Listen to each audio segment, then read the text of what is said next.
14th question फिर से log की इक्वेशन आ गई, बट यहाँ अच्छी बात ये है कि ऑलरेडी जो है बेस इक्वल है दोनों साइड में, और बेस कितना है 1/4। तो अगर कंपेयर करें तो फिर से जो है लॉग का साइन चेंज हो जाएगा, जो सॉरी इन इक्वेशन का जो साइन है वो चेंज हो जाएगा। इन इक्वेशन का साइन चेंज इसलिए होगा क्योंकि बेस का वैल्यू 1 से कम है, तो जो लॉग यहाँ पर यूज हो रहा है वो डिक्रीजिंग फंक्शन है।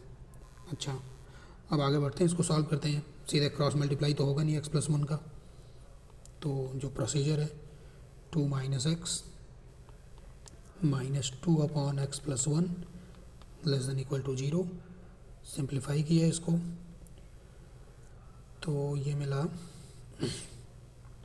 2x + 2 - x² - x -2 divided by x+1 less than equal to 0। 2 cancel हो गया, x - x² upon x+1 less than equal to 0।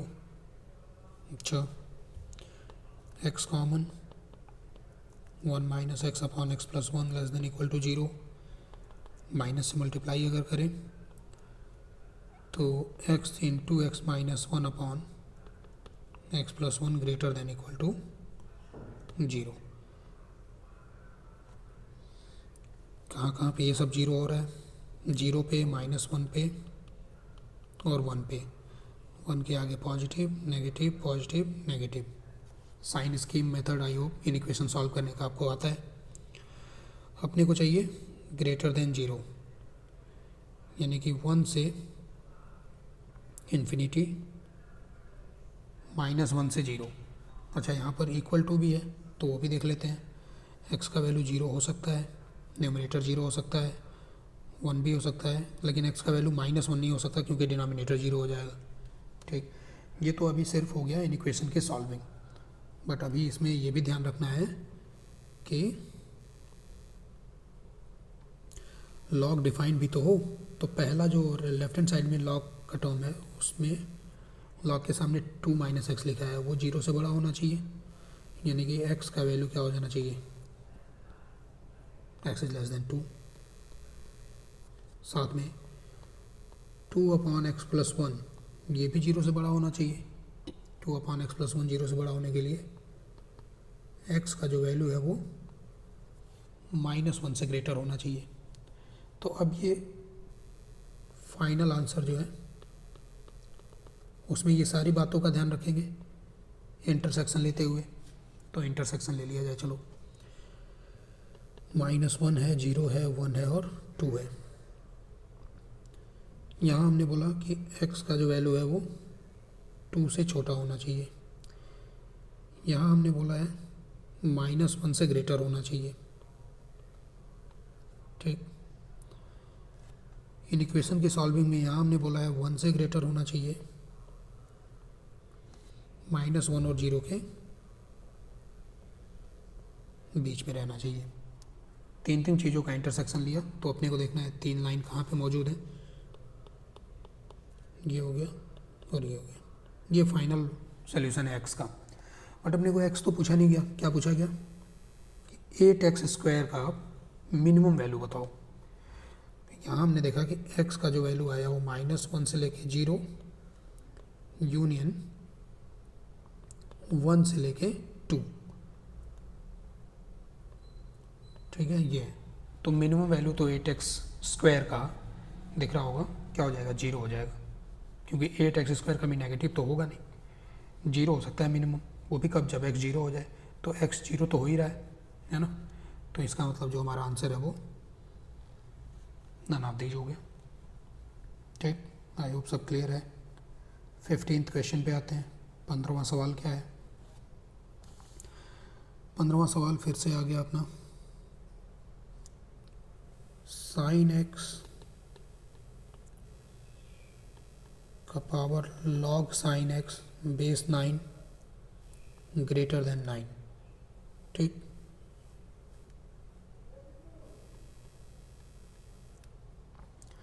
क्या करें, लॉग कंसिडर करते हैं, है ना। टेकिंग लॉग, कौन सा बेस रखें, बेस साइन एक्स रखते हैं ताकि इधर से ये साइन एक्स कैंसिल हो जाए। Taking log at base sine x, sine x के बेस पे लॉग लेंगे तो लेफ्ट हैंड साइड में सिर्फ बचेगा log of sine x base 9, ठीक है, और राइट हैंड साइड में log of 9 base sine x आ जाएगा। इन इक्वेशन के साइन के बारे में क्या ख्याल है? क्योंकि अगर हमने लॉग लिया बेस साइन एक्स पे तो साइन एक्स का वैल्यू तो 1 से कम ही होगा ना, 1 से कम होगा मतलब ये डिक्रीजिंग है, तो डिक्रीजिंग है तो इन इक्वेशन का साइन जो है वो चेंज हो गया। अच्छा, फिर आगे log sign x base 9 less than, I hope ये सब लॉग की प्रॉपर्टीज आपको क्लियर है, ठीक। अच्छा, अब जरा एक बार बात करें कि ये जो लॉग साइन एक्स बेस 9 लिखा है इसका वैल्यू क्या है, पॉजिटिव या नेगेटिव? अगर देखो तो बेस तो 1 से बड़ा है तो लॉग ये इंक्रीजिंग वाला है, बट साइन एक्स का वैल्यू है वो तो 1 से छोटा होगा ना, तो 1 से छोटा होगा तो मतलब हमेशा वो नेगेटिव वैल्यू देगा। कौन? इस पूरी चीज़ की वैल्यू जो है वो नेगेटिव आ जाएगी। अच्छा, अब नेगेटिव आया तो इसका मतलब जब मैं इससे क्रॉस मल्टीप्लाई करूँगा या ओवरऑल अगर मैं लॉग साइन एक्स बेस 9 से मल्टीप्लाई करूँ, लॉग साइन एक्स बेस 9 से ओवरऑल मल्टीप्लाई करता हूँ तो इन इक्वेशन का जो साइन है वो फिर से पलट जाएगा, ठीक है। अच्छा, तो इसको मैंने ऐसे लिख लिया -1 ग्रेटर देन 0, ठीक। तो लॉग साइन एक्स बेस 9 का स्क्वायर -1 इज ग्रेटर देन 0, इसका मतलब कि लॉग साइन एक्स क्या होगा, इसका मतलब लॉग साइन एक्स बेस 9 का वैल्यू या तो 1 से ग्रेटर होगा या -1 से स्मॉलर होगा, ठीक। अब ये फिर लॉग की इक्वेशन बन गई, फिर से इसको सॉल्व कर लेना है दोनों साइड लॉग क्रिएट करते हुए। Log sign x base 9 greater than log 9 base 9 ऐसे लिखेंगे, ठीक है ना, यानी कि साइन एक्स ग्रेटर देन 9 आ जाएगा, यहाँ से पहले वाले से आ जाएगा साइन एक्स ग्रेटर देन 9। क्या ये कभी संभव है? नहीं, पॉसिबल ही नहीं है। फिर दूसरा क्या था, यहाँ भी 9 बेस पे लिखेंगे तो साइन एक्स जो है वो लेस देन 1/9 आ जाएगा।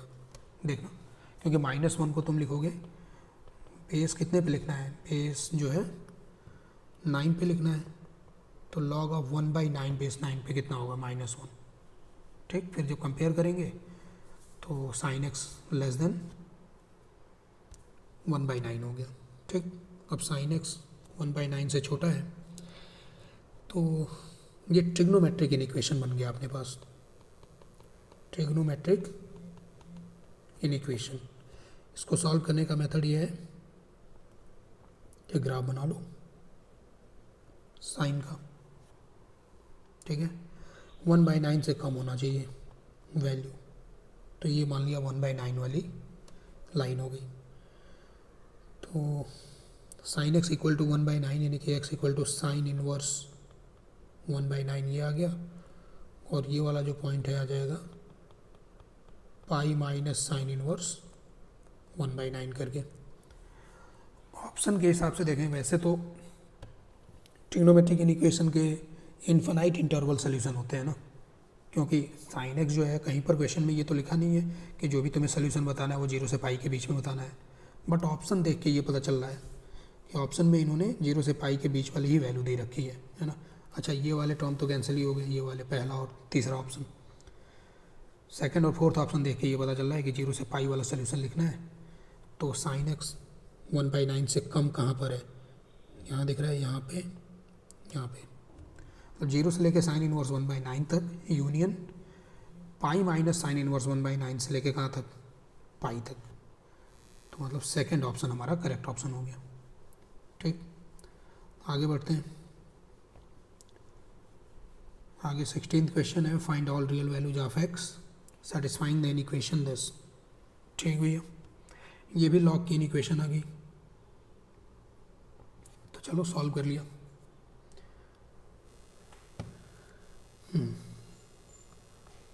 log of 5x upon 2 minus 1 at base 1 by x is greater than equal to -2 लिखा है। अब ये -2 को मुझे 1 बाई एक्स बेस पे लिखना पड़ेगा, तो इसको मैंने ऐसे लिख दिया log base 1 by x x square, यही -2 हो गया। ठीक, अच्छा अब जब कंपेयर करने जाएंगे तो बेस की वैल्यू से डिसाइड होता है कि इक्वेशन का साइन बदलेगा या सेम रहेगा, बट यहाँ तो बेस ही वेरिएबल है। तो अगर बेस ही वेरिएबल है तो फिर तो मुझे केसेस बनाने पड़ जाएंगे। ठीक, तो पहला केस मैंने बना लिया कि जब 1 बाई एक्स का वैल्यू क्या है 0 और 1 के बीच में लाई करता है, बेस 1 तो हो नहीं सकता, तो 0 1 के बीच में होगा या 1 से ग्रेटर होगा। अच्छा अगर 1 बाई एक्स 0 1 के बीच में है तो जो x होगा हमारा वो 1 से लेके इन्फिनिटी चला जाएगा। तो अब यहाँ पर बेस मैंने 1 से छोटा मान लिया, तो बेस अगर 1 से छोटा मान लिया तो इन इक्वेशन का साइन जो है वो क्या हो गया, रिवर्स हो गया। अच्छा अब इसको सॉल्व कर लेना, क्या है 5x minus 2 less than equal to 2x square या 2x square minus 5x plus 2 greater than equal to 0। क्या क्या सोल्यूशन आएगा यहाँ से?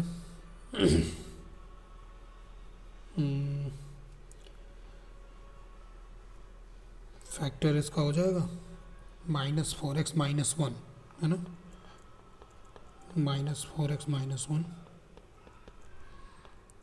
2x कॉमन तो x माइनस 2 और -1 कॉमन तो x माइनस 2, मतलब इसके रूट्स हैं 2 और 1/2। ठीक है, चलो नंबर लाइन बना लेते हैं 1/2 और 2। क्या चाहिए अपने को, ग्रेटर देन, यहाँ पॉजिटिव नेगेटिव पॉजिटिव, मतलब 2 या 2 से ग्रेटर, 1/2 या उससे स्मॉलर। अच्छा लेकिन ये जो सोल्यूशन है ये कहाँ पे रहना चाहिए, 1 से इन्फिनिटी के बीच में, तो उसका इंटरसेक्शन मैंने लिया 1 से इन्फिनिटी के बीच में, 1 पे ओपन इंटरवल है। ठीक है, तो इंटरसेक्शन आया फाइनली यहाँ से x बिलोंग्स टू 2 से लेके इन्फिनिटी। ये तो हो गई पहले केस की बात। अब दूसरे केस की बात करते हैं। दूसरे केस में हम ये मान के चलेंगे कि 1 बाई एक्स जो है हमारा 1 से इन्फिनिटी में है, तो ऐसे में x जो है वो 0 से 1 के बीच में आ जाएगा। अच्छा इस केस में जब कंपेयर करेंगे 5x अपॉन 2 माइनस 1, तो इस केस में इन इक्वेशन का साइन जो है वो बदलेगा नहीं, greater than equal to x square ही रहेगा। तो बस ये पिछला वाला इक्वेशन था, इन इक्वेशन का साइन बस पलट गया, मतलब 2x square minus 5x plus 2 अब लेस देन इक्वल टू 0 आ गया।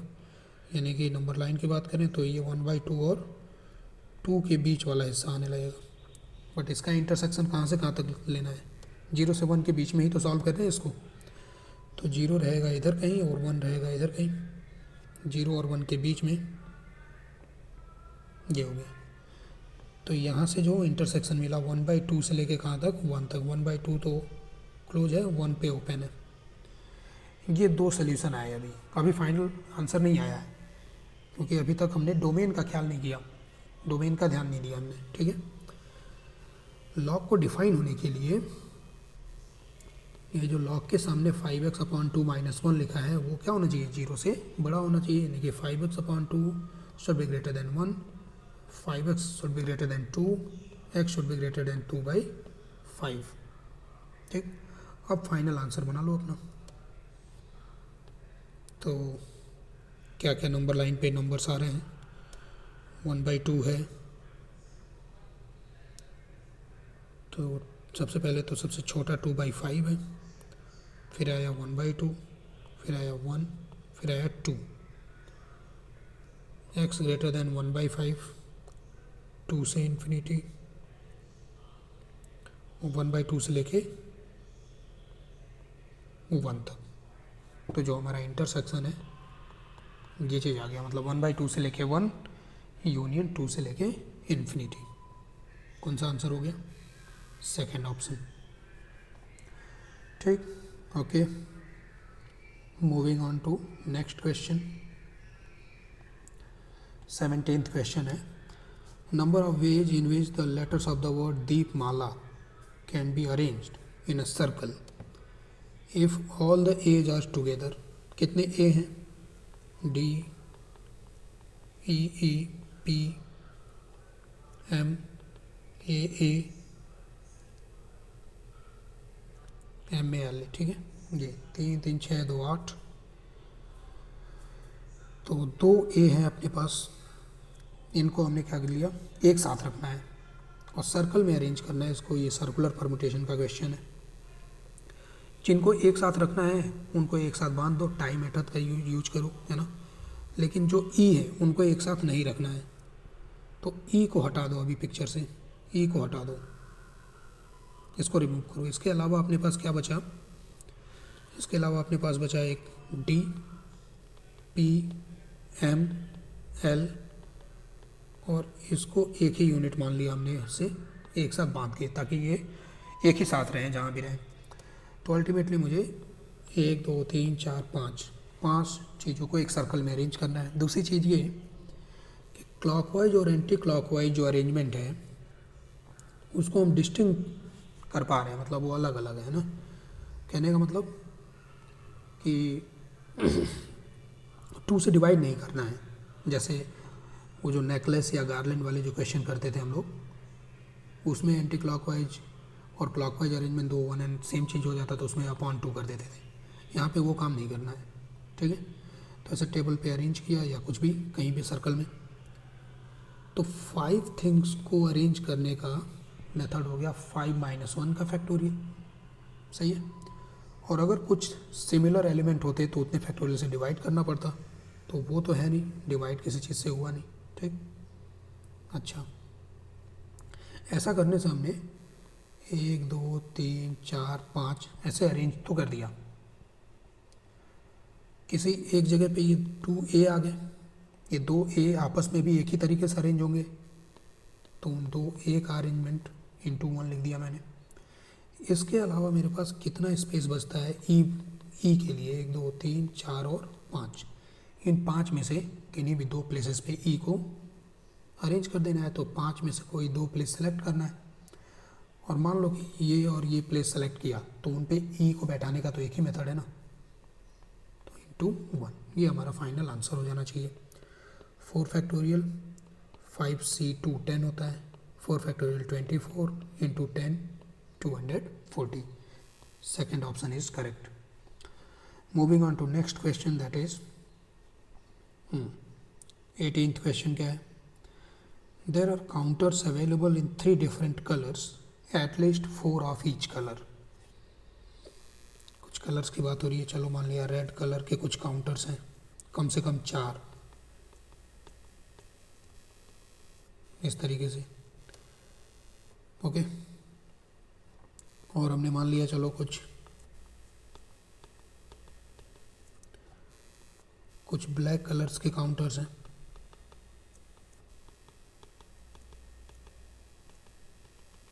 ठीक है। और कुछ मान लिया ब्लू कलर के काउंटर्स हैं या ग्रीन ले लो, ठीक। आगे ये लिखा है counters are all alike except for the colour. मतलब ये जो रेड आपस में सब एक ही जैसे हैं, है ना। ये ब्लैक आपस में सब एक जैसे हैं, लेकिन रेड और ब्लैक इनमें अंतर बस कलर का है, बाकी सब कुछ सेम है। अब है एम की बात आ रही है। M denote the number of arrangement of 4 counters if no arrangement consist of counters of same colour. अच्छा, मतलब 4 काउंटर्स को अरेंज करना है, ठीक। 4 काउंटर्स को अरेंज करना है, कंडीशन ये है कि सबका सब कलर सेम नहीं होना चाहिए, ठीक है। तो अभी अगर बात करें, जैसे पहला काउंटर के लिए मेरे पास कितनी पॉसिबिलिटी है? 3 पॉसिबिलिटी है, रेड ब्लैक या ग्रीन। दूसरे के लिए भी 3 पॉसिबिलिटी है, तीसरे के लिए भी 3 पॉसिबिलिटी है, चौथे के लिए भी 3 पॉसिबिलिटी है। टोटल 3 × 3 × 3 × 3 यानी कि कितना हो गया? 81। लेकिन यहाँ कंडीशन जो दिया है कि इनमें से मतलब सारे के सारे सबका कलर, चारों का कलर सेम नहीं होना चाहिए। तो ये जो 3 × 3 × 3 × 3 किया, इसमें हो सकता है कि एक पॉसिबिलिटी ऐसा हो सकता है कि ये चारों का जो कलर है वो रेड आ गया हो। दूसरा पॉसिबिलिटी ऐसा हो सकता है कि चारों का कलर जो है वो ब्लैक आ गया हो। और तीसरा पॉसिबिलिटी ऐसा हो सकता है कि सबका कलर जो है वो क्या आ गया हो, ग्रीन आ गया हो। ठीक है, तो ये 3 पॉसिबिलिटी अपने को रिमूव कर देना है। तो जो हमारा m का वैल्यू है, ऐसे 78 अरेंजमेंट पॉसिबल है। अच्छा, अब n के बारे में कुछ बताया कि n क्या है। n है, n denotes the corresponding figure, माने corresponding number of arrangement when every arrangement consist of counters of each colour. अच्छा, मतलब हर एक अरेंजमेंट में रेड, ब्लैक और ग्रीन ये तो होना ही चाहिए, रेड, ब्लैक और ग्रीन। ठीक, अब हर अरेंजमेंट में रेड, ब्लैक और ग्रीन होना ही है, तो मतलब एक तो रेड आ गया, रेड, ब्लैक और ग्रीन की अगर मैं बात करूं तो एक एक तो रहना ही है। ठीक है, और फिर जो चौथा काउंटर आएगा मेरा, वो तीनों में से कोई भी हो सकता है। तो ऐसा हो सकता है कि 2 रेड, 1 ब्लैक और 1 ग्रीन हो गया, या फिर 2 ब्लैक, 1 रेड और 1 ग्रीन हो गया, या फिर 1 रेड, 1 ब्लैक और 2 ग्रीन हो गया। यही तो 3 पॉसिबिलिटी बन सकता है। सही। तो अगर 2 रेड, 1 ब्लैक और 1 ग्रीन है, तो ऐसे 4 काउंटर को अरेंज कितने मेथड से कर सकते हैं। 4 factorial divided by 2 red same है, 2 फैक्टोरियल। ठीक,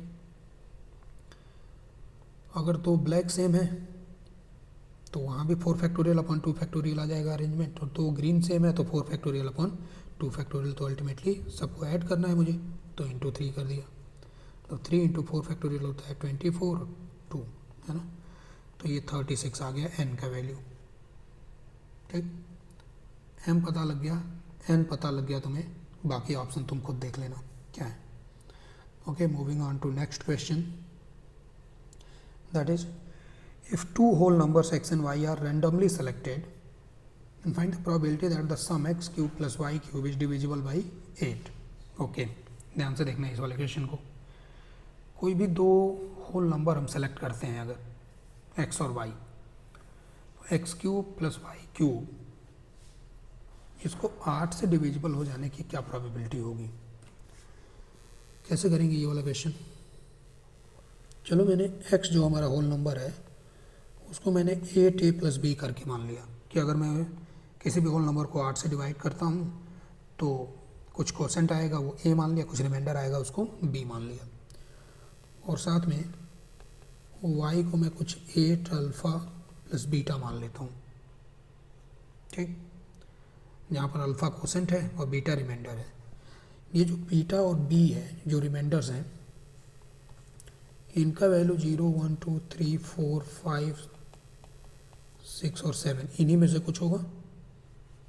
ये सिंपल सा डिवीजन एल्गोरिथम है। ठीक है, ओके। अब मुझे देखना है कि x cube plus y cube क्या होना चाहिए, डिविजिबल बाई 8। तो चलो मैं सॉल्व करूँ ज़रा। 8a + b का whole cube plus 8 alpha + beta का होल क्यूब। ठीक, देखो a + b का होल क्यूब का फॉर्मूला लगाएंगे यहाँ पे, तो 8a³ आएगा प्लस a² b के टर्म में भी 8 रहेगा और ab² के टर्म में भी 8 रहेगा। 8 किस में नहीं होगा, b³ वाले में नहीं होगा बस। ठीक है, तो मतलब ऐसे मैं लिख सकता हूँ 8 common a³ plus 3a² b plus 3ab² और प्लस b, और ऐसे ही जो दूसरा वाला है plus 8 alpha cube plus 3 alpha beta plus 3 alpha beta plus जो है बीटा क्यूब आ गया। 8 से डिविजिबिलिटी देखना है मुझे। तो अगर तुम देखो ध्यान से तो ये वाला टर्म, इसमें भी 8 मौजूद है और इसमें भी 8 मौजूद है। तो मतलब 8 अगर कॉमन लिया, 8 × k लिख दिया मैंने यहाँ पे। ठीक है, और प्लस प्लस क्या आया मेरे पास, b³ प्लस बीटा क्यूब। तो ये 8 के, ये तो 8 से डिविजिबल है ही, पूरा नंबर जो x cube plus y cube है उसको 8 से डिविजिबल होने के लिए ये B cube plus beta cube ये 8 से डिविजिबल होना चाहिए, मस्ट बी डिविजिबल बाई 8। ठीक है, तो बस ये पॉसिबिलिटी मुझे चेक कर लेना है कि बी और बीटा का क्या क्या वैल्यू हो सकता है ताकि B cube plus beta cube जो है वो 8 से डिविजिबल हो जाए। तो एक टेबल में बना लेता हूँ बी और बीटा की वैल्यूज। ठीक है, क्या क्या वैल्यूज रख सकते हैं हम लोग 0 से लेके 7 तक। तो चलो अगर मैंने 0 रखा बीटा का वैल्यू, तो बी का वैल्यू अगर मैंने 0 रखा तो बी का 8 से डिविजिबल होना चाहिए, है ना। तो ये 0 हो सकता है, ठीक है, 2 हो सकता है, 4 हो सकता है, 6 हो सकता है। ठीक, बीटा का वैल्यू अगर 1 रखें, सॉरी बी का वैल्यू अगर 1 रखें और बीटा का वैल्यू 7 रख दें, ठीक है, देखो 1 का क्यूब और 7 का क्यूब ऐड करके देखो वो 8 से डिविजिबल हो जाएगा, है ना। 1 और 7 के अलावा और कोई पॉसिबिलिटी आएगा नहीं। फिर 2 पे बीटा का वैल्यू 0 रख लो, 2 रख लो, 4 रख लो, 6 रख लो, ठीक है, क्यूब करना है। 3 पे कुछ बनेगा क्या?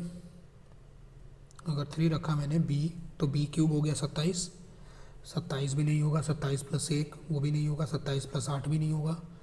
ये इस तरीके से चेक करना पड़ेगा तुम्हें, ठीक है। 27 प्लस 64 नहीं होगा, 27 प्लस 125 5 का क्यूब है ना, 2 152, हाँ ये 8 से डिविजिबल हो जाएगा, मतलब 3 और 5 ये भी एक कॉम्बिनेशन बन गया। फिर 4 पे तो 0 2 4 और 6 हो गया। 5 पे एक ही कॉम्बिनेशन बन रहा है 3 का। 6 पे 0 2 4 6, 7 पे 1 का, और कुछ बचा नहीं पॉसिबिलिटी, तो गिन लो 4 5 और 4 9, मतलब पहले 4 वाला गिन लेते हैं। ये हो गया 4 4 8 12 16 17 18 19 और 20, ठीक है। बी और बीटा के फेवरेबल केसेस हमारे पास 20 हैं। टोटल नंबर ऑफ केसेस कितने हैं बी और बीटा सेलेक्ट करने के? बी को सेलेक्ट करने की 8 पॉसिबिलिटी है, बीटा सेलेक्ट करने की भी 8 पॉसिबिलिटी है, 0 से 7, यानी कि 8 × 8 दैट इज 64। तो ये हमारा आंसर हो गया। सिंप्लीफाई करेंगे तो कितना आ जाएगा? 5/16, D option. Okay, next question. Next question है, pair of number is picked up randomly without replacement from the sets 1 2 3 5 7 11 12 13 17, ठीक है, and 19. The probability that number 11 was picked, okay, given that the sum of numbers was even. अच्छा, तो ये तो आ गया मेरे पास किस तरीके का क्वेश्चन? कंडीशनल प्रोबेबिलिटी आ गया। 1 2 3 5 7 11 12 13 17 और 19, इनमें से पेयर ऑफ नंबर सेलेक्ट करना है, ठीक। कंडीशन ये है कि सम ऑफ नंबर जो है वो इवन आनी चाहिए, ठीक। तो 11 के पिक करने की क्या प्रोबेबिलिटी है? Okay, probability that number 11 was picked given that the sum of numbers was even. अभी देखो दो नंबर को लेना है और सम इवन आना चाहिए, तो वो जो दो नंबर हैं वो या तो इवन होंगे, ठीक है, या फिर ऑड और ऑड होंगे। इवन प्लस इवन हो जाएगा, ऑड प्लस ऑड भी जो है वो इवन हो जाएगा। तो ऐसे नहीं ले सकते कि एक इवन और एक ऑड ले लिया, नहीं। तो कुल मिला जुला के क्या चाहिए अपने को? प्रोबेबिलिटी ऑफ, जैसे अगर मैं इवेंट डिसाइड करूँ, मान लो कि ए इवेंट है, 11 इज सेलेक्टेड, बी है sum of two numbers is even, तो क्या पता करना है प्रोबेबिलिटी ऑफ, ये बी तो गिवन है, मतलब A upon B, probability of A upon B. ठीक, क्या फॉर्मूला होता है कंडीशनल प्रोबेबिलिटी का? Probability of A intersection B divided by probability of B, या फिर इसको ऐसे भी लिख सकते हैं। ठीक है, कि number of cases favourable to both the events, है ना, कि 11 सेलेक्ट भी हो और दोनों नंबर का सम जो है वो इवन भी आए। तो अब 11 तो खुद ही क्या है, ऑड है, 11 जो है ऑड है। अगर अच्छा एक चीज़ और, विदाउट रिप्लेसमेंट सेलेक्ट करना है तो मतलब नंबर्स कैन बी रिपीटेड, है ना, रिपीट नहीं हो सकते। मतलब 11 सेलेक्ट किया तो उसको रखा तो है नहीं दोबारा, तो अब जो दूसरा नंबर सेलेक्ट करेंगे वो 11 से तो डिफरेंट ही होगा। तो अब ये सोचो कि 11 तो सेलेक्ट हो ही रहा है, मतलब ए इंटरसेक्शन बी का क्या मतलब हुआ कि 11 सेलेक्ट हो रहा है फिर भी दो नंबर का सम इवन है, तो 11 तो खुद ऑड है, तो उसके साथ ऑड ही नंबर सेलेक्ट करना पड़ेगा। तो ऐसे कितनी पॉसिबिलिटी है 11 के साथ ऑड सेलेक्ट करने की? तो गिन लो कितने ऑड है इसमें, 1 3 5 7 11, अच्छा 11 तो लेना नहीं है, 13 17 और 19, कितने ऑड हैं और 7, तो 7 तरीके से 11 के साथ हम लोग ऐसा एक नंबर सेलेक्ट कर सकते हैं जिनका सम इवन हो जाए। डिनोमिनेटर में क्या लिखा है, number of cases favourable to event B, यानी कि इवेंट बी क्या बोल रहा है कि sum of two numbers is even, कितने तरीक़ों से हम दो नंबर सेलेक्ट कर सकते हैं ताकि उनका सम इवन आए। तो इवन और इवन हो सकता है दो number, both numbers must be even. अब देखो इवन यहाँ पर दो ही तो नंबर लिखे हैं, एक 2 है और एक 12 है, तो इनको सेलेक्ट करने का, दो इवन सेलेक्ट करने का तो एक ही मेथड हुआ ना।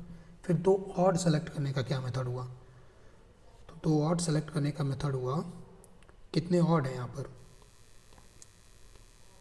इवन तो दो ही थे, ऑड कितने थे, 1 2 3 4 5 6 7 और 8, टोटल 8 ऑड नंबर्स हैं। तो 8 में से 2 सेलेक्ट कर लिया हमने, ये हो गया आंसर अपना 7/1 प्लस 8c2 हो जाएगा 8 इंटू 7/2, दैट इज 7/29। ठीक, 7/29 ये कर लेना, अभी अपना खुद ही सॉल्व कर लेना पॉइंट में कितना आता है। ठीक है, अगले क्वेश्चन पे आते हैं। क्या हो अगला क्वेश्चन है, unbiased coin is tossed N times. ठीक है, let R denotes the number of times head occurs. अच्छा ये बर्नौली ट्रायल का क्वेश्चन आ गया। अनबाइस्ड कॉइन है, मैंने फेयर कॉइन है, एन बार उसको टॉस किया, आर जो है वो डिनोट कर रहा है कितनी बार हेड आ रहा है। तो प्रोबेबिलिटी ऑफ आर बराबर 4, मतलब 4 बार हेड आने की प्रोबेबिलिटी NC4 1/2 का पावर 4 1/2 का पावर n-4 हो गया। प्रोबेबिलिटी ऑफ आर बराबर 5, मैंने 5 हेड आने की प्रोबेबिलिटी NC5 1/2 का पावर 5 1/2 का power n-5। Probability of are बराबर 6 क्या हुआ, NC6 1/2 का पावर 6 1/2 का पावर n-6। ठीक, अब ये बोल रहे हैं कि ये सब जो है अर्थमेटिक प्रोग्रेशन में है, AP में, तो n का वैल्यू बताना है। ठीक है, वो अगर ये सब AP में है, इन टर्म्स को अगर तुम ध्यान दो तो ये तो 1/2 का पावर n ही लिखा है, यहाँ पर भी, यहाँ पर भी, यहाँ पर भी। अगर ये तीन टर्म्स AP में है, तीनों टर्म को मैं अगर 1/2 के पावर n से डिवाइड कर दूँ तब भी जो नंबर बचेंगे NC4 NC5 NC6, ये किस में रहेंगे, AP में ही रहेंगे।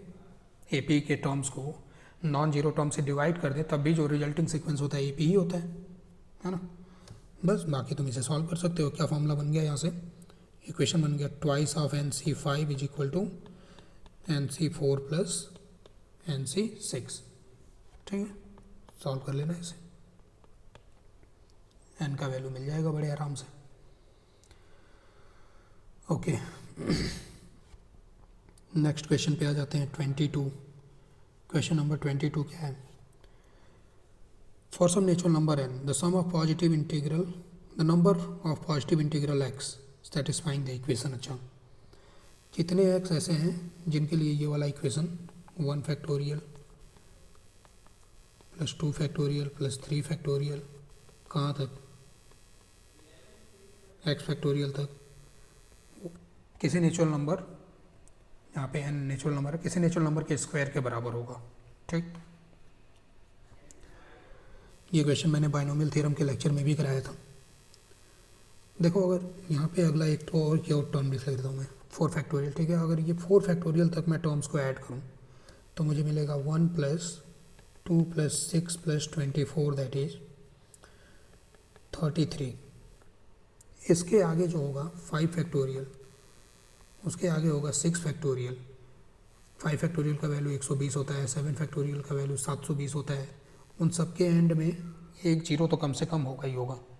ठीक है, इसका मतलब कि 4 फैक्टोरियल से आगे वाले टर्म्स को जब भी ऐड करेंगे यूनिट डिजिट में जो है, यूनिट डिजिट में 3 अपीयर होगा। ठीक, अब तुम सोचो, क्या कोई ऐसा परफेक्ट स्क्वायर नंबर है जिसके यूनिट डिजिट पे 3 आता है? कोई भी ऐसा परफेक्ट स्क्वायर इस दुनिया में नहीं है जिसके यूनिट डिजिट पे क्या है, 3 आए। इसका मतलब ये हुआ कि 4 फैक्टोरियल, 4 या 4 के आगे फैक्टोरियल तो ऐड कर नहीं सकते हम लोग, क्योंकि 4 फैक्टोरियल तक ऐड किया तो 33 आया। उसके आगे मैं 5 फैक्टोरियल और ऐड कर देता तब भी आंसर के जो एंड में आता यूनिट डिजिट पे वो 3 ही आता। ठीक, तो इसका मतलब ये है कि जो x है हमारा वो बेसिकली 4 भी नहीं होना चाहिए, वो 4 से क्या होना चाहिए, कम होना चाहिए, शुड बी लेस देन 4। अच्छा, x जो है वो तो नेचुरल नंबर ही है, तो 4 से कम नेचुरल नंबर 3 ही पॉसिबिलिटी बचता है। x बराबर 1, x बराबर 2 और x बराबर 3, इनमें से ही कुछ आंसर होगा। अब x बराबर 1 रखा तो 1 फैक्टोरियल, तो 1 फैक्टोरियल वो परफेक्ट स्क्वायर है। ठीक है, तो ये एक पॉसिबल आंसर है। x का वैल्यू अगर मैंने 2 रखा तो 1 फैक्टोरियल प्लस 2 फैक्टोरियल वो 3 आ जाएगा, तो 3 तो कोई परफेक्ट स्क्वायर है नहीं। x का वैल्यू अगर मैंने 3 रखा तो मतलब कहाँ तक जोड़ना है मुझे, 1 factorial plus 2 factorial plus 3 factorial तक, तो ये आंसर आया 9। 9 भी equal to sum n square तो आ ही जाएगा, तो ये भी एक आंसर है। तो x के जो पॉसिबल वैल्यूज हैं वो है 2। Number of positive integral x पूछा है, तो वो कितने हैं, 2 हैं। ओके, आगे बढ़ते हैं। ए और बी इंडिपेंडेंट एग्जॉस्टिव इवेंट है, P of A by B equal to 1/2 है, तो पी ऑफ बी कितना होगा? हाँ, ये तो अभी अभी कर चुके हैं हम लोग, इसी क्वेश्चन पेपर का ही ये, आई थिंक ये रिपीटेड क्वेश्चन, मतलब पहले जो था शायद 6th वाला क्वेश्चन जो था, ए अपॉन बी कॉम्प्लीमेंट था वो। ठीक है, उसमें पी भी बताना था। ठीक है, तो वहाँ से देख लेना, मेथड सब सारा सेम ही है। यहाँ पे बी डैश ना होके क्या है, बी है बस, बाकी सारा मेथड सेम ही है। अगर इंडिपेंडेंट है तो इसका मतलब सिर्फ पी ए हो गया, ये 1/2 हो गया। ठीक है ना, एग्जॉस्टिव है, इसका मतलब probability of A union B जो है वो कितना हो गया, 1 के बराबर। इसका फार्मूला डालना, सॉल्व करना, ये कर चुके हैं ऑलरेडी, इसका भी आंसर 1 ही आएगा। ठीक, नेक्स्ट पे आ जाते हैं। 24 क्या है, number of order pair Z and omega जो इन दो इक्वेशन को सेटिस्फाई करें। कितने जेड और ओमेगा इस तरीके के होंगे? ठीक, देख लेते हैं भाई। जेड क्यूब बराबर माइनस ओमेगा कॉन्जुगेट का पावर 7 ये है, और दूसरा है जेड का power 5 into omega square is equal to 1। अगर मॉड लें तो मॉड जेड का क्यूब बराबर कॉन्जुगेट का और कॉम्प्लेक्स नंबर का मॉड सेम ही रहता है, मॉड ऑफ ओमेगा पावर 7 हो जाएगा। यहाँ पे जेड के मॉड का पावर 5, ओमेगा के मॉड का पावर 11 इज इक्वल टू 1। ठीक, ओके। पहले वाले में पावर 5 कर लेते हैं। मॉड जेड का पावर 15 बराबर मॉड ओमेगा का पावर 35 हो गया। दूसरे वाले में मैं पावर 3 कर लेता हूँ, तो 15 हो गया, ओमेगा के मॉड का पावर 33 हो गया इक्वल टू 1। क्यों किया ऐसे? ताकि एलिमिनेट कर पाएँ टर्म्स को हम लोग। तो इसका वैल्यू इधर से जब पुट किया मैंने, तो ओमेगा का पावर 35 इंटू मॉड ओमेगा का पावर 33 बराबर 1। तो यहाँ से मॉड ऑफ ओमेगा बराबर कितना आ गया? 1। मॉड ओमेगा अगर 1 है तो वहाँ से मॉड जेड भी कितना आ जाएगा? 1 आ जाएगा। तो पहली चीज़ तो ये पता लगी कि दोनों का मॉड जो है वो 1 के बराबर है। ठीक, अच्छा, अब एक और चीज़, जेड क्यू बराबर माइनस ओमेगा कॉन्जुगेट का पावर 7 था। अगर ऐसे ही बिना मॉड लिए पावर इसका 5 करते, जेड का पावर 15 बराबर माइनस ओमेगा कॉन्जुगेट का पावर 35 आ जाता। सही।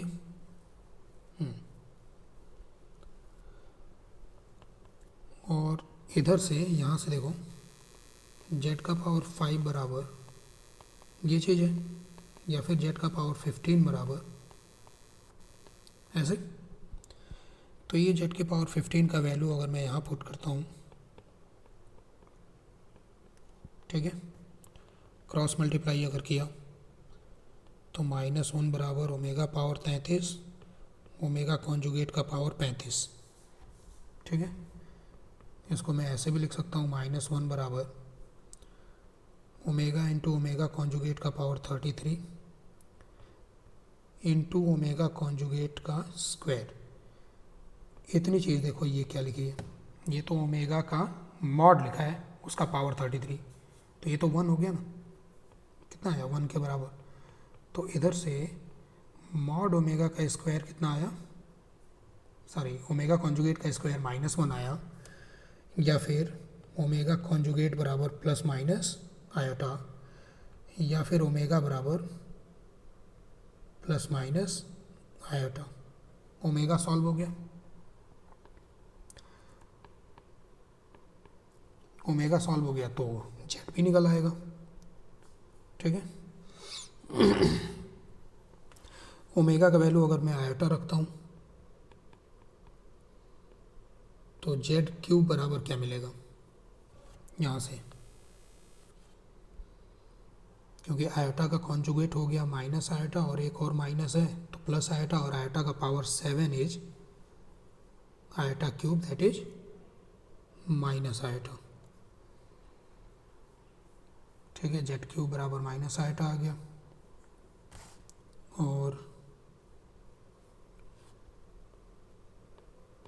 ओमेगा का पावर अगर माइनस आयोटा पुट करते हैं तो ये जो पहली वाली इक्वेशन है, यहाँ से